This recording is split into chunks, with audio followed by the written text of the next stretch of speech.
I used to manage myself. I used to email people and be like, I'm the manager of myself. And I've always had that kind of like creative entrepreneurship, like, you know, the enterprising, that was always been a part of me.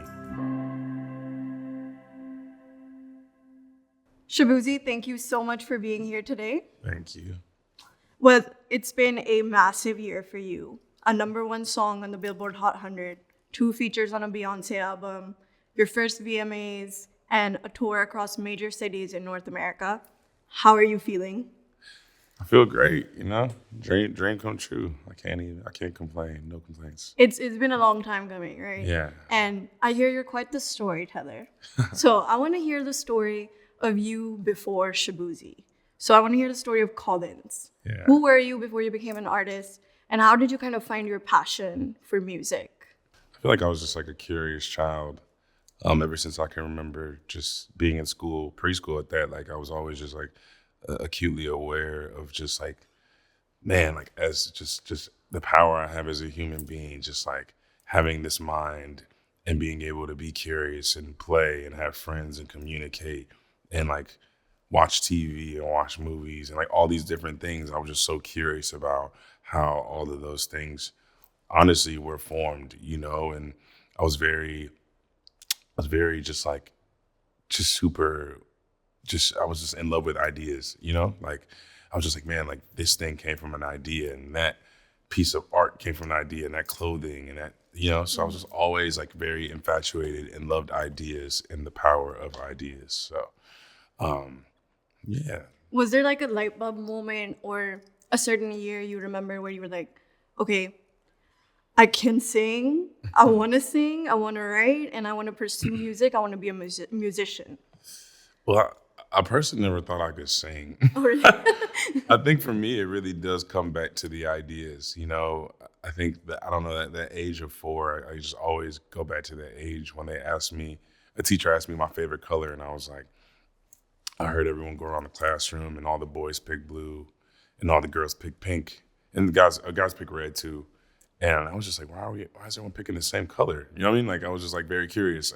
So I was like, you know what? I'm going to pick green. And I think as soon as I did that, I kind of realized I'm like, I can pick whatever color I want. You know what I mean? I can do whatever I want. You know what I mean? So I think for me, it wasn't really knowing that I could sing, but knowing that I had like this freedom of choice. You know what I mean? To like, I can take that thing and do like that. And I can sing this thing like that. And I can, you know what I mean? Like, I was always the one with the weird, creative, zany, bold ideas and taking those risks. So, yeah. No, but clearly you can sing. Yeah. Thank you. And I watched your show in New York. It was incredible. Yeah. And seeing all the people show out in their cowboy boots, cowboy hats, Yeah. a full house.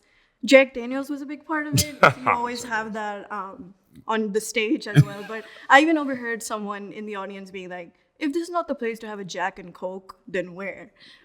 So I'm actually curious, is there anything in the works with Jack Daniels, a brand partnership, something going on, or publicity? No, Jack Daniels, they're really good. They're really good friends. They're always in my corner supporting things we're doing. I was fortunate enough, they invited me to the distillery in Lynchburg, Tennessee, and I learned how to, you know, make whiskey and the process of it, and learned about just the history of Jack Daniels and the Green family. I don't know if you know the story of that, but like Jack Daniels actually Uncle Nearest, yes. was taught how to make a whiskey from an enslaved, slave. And then when Jack Daniels went and started his own distillery, he brought Uncle Nearest with him, and they continued to make whiskey together. So I was able to learn that. That was a cool story. Drank some whiskey water. Like, it's weird. They make all their water from like these quarries, or the water's like filtered through this natural spring. And that's why that distillery is in Lynchburg, is because of that. Like, I think it's Lime Rock or something. I don't know. But it's a really cool process, but it's really awesome. So yeah, so many things. I mean, you see my tour bus. Jack Daniels everywhere. No, it's interesting because you sing about booze in quite a few of your songs. Your name is Shaboozey. Yeah, so right. I think that's fitting. But the name actually comes from people mispronouncing your last name, which is Shaboozey. Yeah, nice. You did it great. You might be the first person to ever pronounce that name right.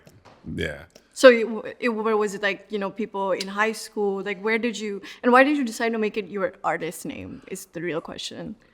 Yeah, I think for me it was, it was always that thing of like, being like a first generation, uh, Nigerian. It was always about like fitting in and trying to figure out where do I kind of, where's my group of people, and trying to, it came from playing football, and I was like, man, I want to be the best football player because everyone around me is doing that or being the best this. And I think the name for me was just like, it's about just like it was just about standing out, you know what I mean? And it's really cool to have a name that's as crazy as that one. It stands out. I've definitely had moments where I'm like, I think I want to change my name, and people are like, no, it stands out, and that's good. And like I said, it's fitting with the booze too. And the booze. But it's in It works so well. yeah. It's very interesting though that you like mentioned like you wanted to fit in high school, but now your music, what's so revolutionary about it is that it doesn't fit in with the rest of the genres. It's you bend genres, and that's what's been so that's what people are loving, the country and the hip hop coming together. Yeah. Since when you started making music at 19, was it from the beginning that you were like, okay, I can make music mixing both of these genres, or was it kind of a period of trying to find your footing and be like, what can I own? Yeah, it was definitely a gradual process for me. I think I'm also like very blessed to come from the place I'm from, also in America, like Virginia. Growing up in Virginia was very inspiring to me, just because we didn't have too many archetypes or different people to kind of look up. There wasn't like a cultural identity in Virginia all the way.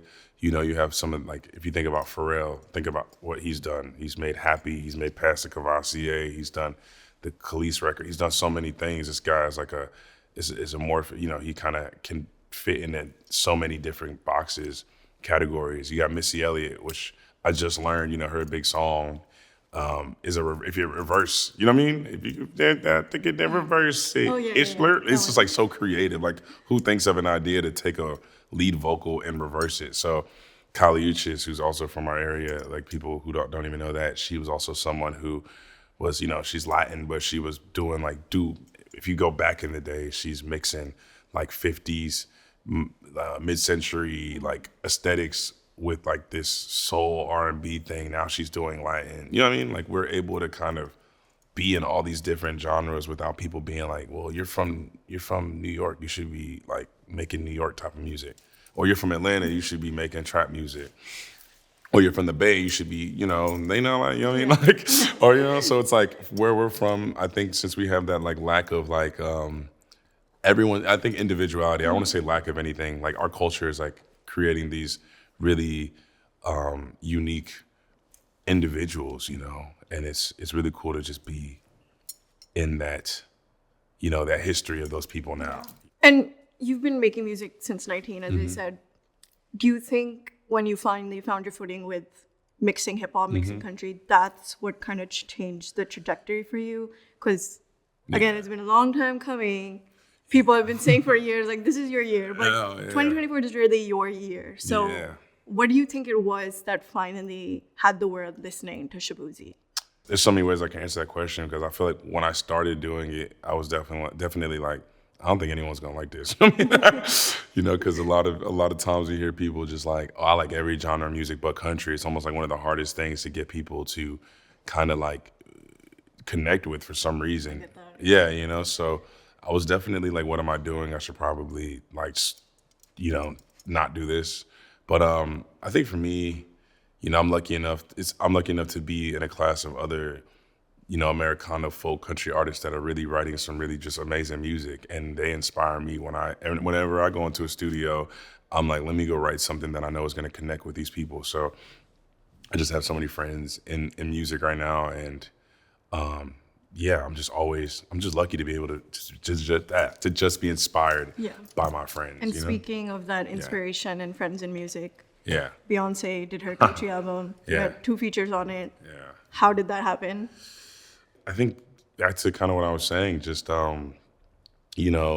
just being in this kind of space, creating this sound and working on it for the past almost like 10 years. Seriously, I would say the past three years. I've been always inspired by like the Western Americana, the country, and mixing all those things together. And I've done probably made like 3 projects that are all in that world. So, I think when I heard she was making that project, almost like a year before it came out, I think I heard in Nashville there was some rumors stirring. She was working on a project, and I was like, man, that'd be so awesome to be a part of that. However that could happen. And then I was called in the studio to kind of, you know, write some records or write some things for the project, and I was able to meet one of her A&Rs, and we were talking, and I was like, man, y'all need to get like Chris Stapleton on a song, and like, you know what I mean? Like you should be, and we need to get like who, I'm like trying to pitch ideas for them of features they should get on their album, and I'm like, we should get Mark Maggiore to do the cover, who's like this big French painter who does a lot of like Western oil paintings, and then they're like, yeah, but maybe you can get on it. I'm like, me get on a Beyonce album? I'm like, yeah, right. I was like, you know what I mean? Like, it don't even make no sense. You know what I mean? At that time, you know, because for some reason I'm like, oh, I'm not, I'm not one of these. I'm not there yet. So it's just so surreal that they would, you know, and humbling for me, for them to like choose me to, you know, be a part of that album. You know, not once but like twice. Yeah, it's incredible. Like crazy. What are your other kind of dream collaborations? Who do you want to make music with? Man, I mean, you know, I think what's really cool about music now, it's like you can't force anything, right? I'm just really excited about the next stuff I can create, like the next stuff I'm gonna make. I don't really have, you know, I'm not always like a feature person. Like if it really makes sense, it has to really make sense. But there's no one in particular, but there's, you know, a lot of the people I wouldn't make music with, I was able to on my last album, like love Noah Cyrus and like. Love that song. Yeah, it's my favorite one. Love Noah Cyrus, and she's someone that inspired, like a friend that inspires me, and I was able to get her on my project. And Big X the Plug is also an artist. I'm like super. That's my home. You know, it's my brother. Like he's, you know, I'm inspired by his music, his tone, and just the way he approaches his songwriting, you know what I mean? And he's just an entertaining figure from Texas as well. So he country too. So got him, I kind of got the people I wanted on, you know, but what I would love to see, I want to see a lot more like crossovers for sure. Like, you know, I would love to do like just a lot more of this, like bring a lot of other hip hop artists or pop artists into this space and just see how they would approach it. Because, you know, I think that's what I did. I just got into the space and approached it the way I would do it, you know? Mm-hmm. Has having your own label, so you own your own label, American Dogwood. Mm-hmm. You're initially signed to Republic, but now you have your own under Empire. Mm-hmm. Has being able to take ownership of that, you know, played a role in the success we see today? Or you know, I also just wonder, like, how involved are you in like the productions and the music videos? Like, what has changed for you since owning your own label? You know, I think what's beautiful about what Empire's been able to do with, you know, with me and other artists too, it's like they're able to just like, they really, really understand like artist business first. You know what I mean? Like that's what we're in. You know, we're in music business, so it's music first. So I've always been someone that feels like artists are going to be the best A&Rs, artists are going to be the best producers, they're going to be the best artist managers, they're going to understand other artists, they got great ears. So I've always been, even when I was at Republic, I was like, you know, I told my team at that time, like I was like, yo, I want a JV. You know what I mean? They're like, oh, you got to work your way up. I'm like, no, like I know, you know what I mean? As in, like how I got into artists for myself was like, I used to manage myself. I used to email people and be like, I'm the manager of myself because I was emailing blogs, doing write-ups, like going to different venues and getting tickets and selling tickets and doing things like that. Like just you know, for me, I just felt like artists just needed that infrastructure. And I was really ready to like find an artist I believed in and stop making music to give them that infrastructure. But unfortunately, there was no one around. So I was like, let me just do it for myself. So I think like I take those things, and I've always had that kind of like, you know, creative entrepreneurship, like, you know, the enterprising, that was always been a part of me, you know, like my dad was an entrepreneur and always like gave me different business books and told me about different people I should like look up to and read their stories. So I apply a lot of that to my music. So you mentioned your father was an entrepreneur. Yeah. What exactly did he do, and how did that influence you in your lifetime? Yeah, my dad, he brought himself over to the United States and went to school in Texas and got his master's in business management. So I think for me, just always seeing him, it's kind of crazy. I always see him like starting ideas, and he's a big dreamer. He's always like, he had this company called like Empower Africa, and like his goal was to go and create these like entrepreneurship programs, or just like figure out how to, empower Africa. You know what I mean? Especially like where he's from. So I think for him, he tried a lot of different things, some successful, some not. You know, I think he started like a chicken farm at some point. Like was just like doing like had like 10,000 or something chicken, and just being a wholesaler of like eggs and chicken products and stuff like that, and try to sell cars. Did you ever participate in any of that? I went, and it was very like primal the way he was doing it. You know what I mean? Like he had his methods of getting the chicken. You know, that's a whole thing. That's another story, more traumatizing. But I love my dad, but I feel like obviously like he got somewhere, and I feel like I just took that and I saw his dream, and I just figured out how he was so passionate about those things. I was like, I want to make sure, that he feels like his son took that and excelled with it. You know what I mean? Yeah. Does he love Oh, part of the success? 100%. He lives in Nigeria now. He's not here, but you know what I mean? But any idea, he's like that too. If he has an idea, he's like, let me try it out. Not all of them work out, but so.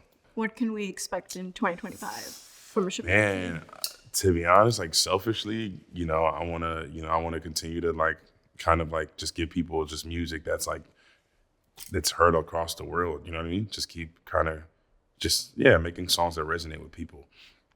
I think this album was really different because that's what I did. That's what I went in when I went in there. This kind of album cycle and this like process. I was like, man, I want to write really big songs, and not big in the sense of like sonically, but also deep. You know what I mean? Like just writing things that were super meaningful, and I think we're going to connect with people. And I think that's kind of what is happening in music with everybody that's killing the charts right now. Or it's a lot of really authentic songs in there. It's so beautiful to just see people like Tommy Richmond, and like, you know what I mean? And like hearing him talk about, he's from where I'm from, and he's talking about Queen's Gambit, which is like a small little bar in Manassas or Northern Virginia. Like nobody in the world knows that, but the fact that you can put that in a song and it still has that reach, and even Chapel's music, like the stuff she talks about is so personal to her. It's really, I'm excited for like music. Yeah. So do you have any predictions for the music industry in the next 5-10 years? What do you think is going to be big? It was actually crazy. I was going to answer that question without even bringing it up. But it was just, I always think about how like there was like an article I saw on Billboard like about like a year or two ago. They were like, where are all the stars at? You know what I mean? And it's like now there's like so many.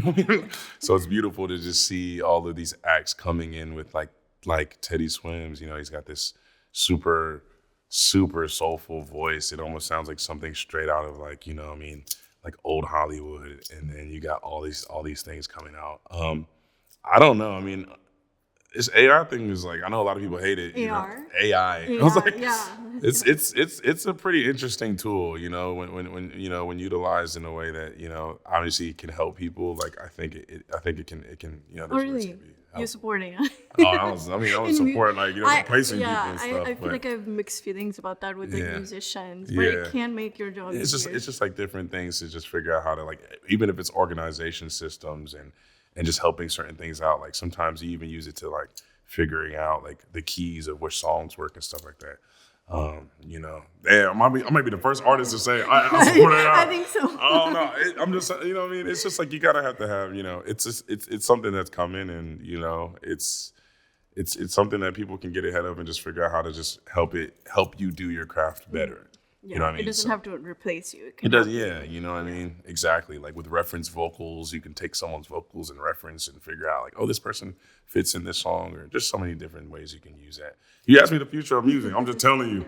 You know what I mean? My last question for you. Do we have a name for your fan base yet?